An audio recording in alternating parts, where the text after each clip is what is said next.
Imagine this. You've just launched a new online course. Everything seems perfect. The design is sleek, the content is engaging, learners are excited.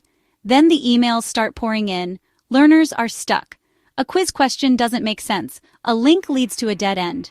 What went wrong? This is where a course audit could have saved the day. Courses, like machines, need regular checkups.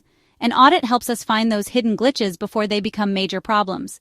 It's like tuning up a car. We check everything to ensure it's running smoothly. The same goes for our courses.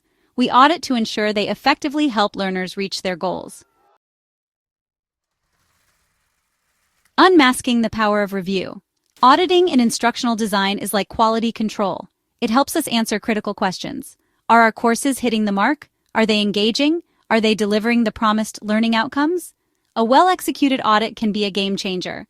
It helps us identify areas for improvement, enhance the learner experience, and ensure our courses are aligned with best practices. Essentially, auditing is about continuous improvement. It's about making our courses the best they can be. A successful audit starts with a solid plan. First, we define our objectives. What do we want to achieve with this audit? Are we checking for accessibility? Are we evaluating the effectiveness of assessments? Next, we choose our tools. Will we use checklists, rubrics, surveys? Finally, we determine who will be involved. Will it be a solo endeavor, or will we involve subject matter experts and learners? Thorough planning ensures we are focused and organized, leading to meaningful results. With a plan in place, we can dive into the audit. We systematically review all aspects of the course, from learning objectives and content to assessments and activities. We examine how information is presented, the effectiveness of multimedia elements, and the overall learner experience.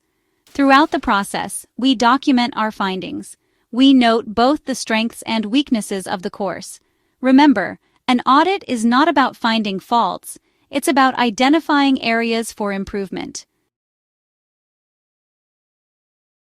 After the audit, we analyze our findings. We look for patterns and prioritize areas for improvement. We then develop an action plan. What steps can we take to address the identified weaknesses and enhance the course's strengths? This is where we involve stakeholders, including instructors, learners, and instructional designers. Their input is invaluable in creating a plan that is both effective and feasible. Finally, we implement the changes and monitor their impact. Auditing is not a one-time event. It's an ongoing process of continuous improvement. Thank you for viewing. Don't forget to like, comment, share, and subscribe. Remember, at Digital Education Zone, we ensure your creativity and innovations are simplified.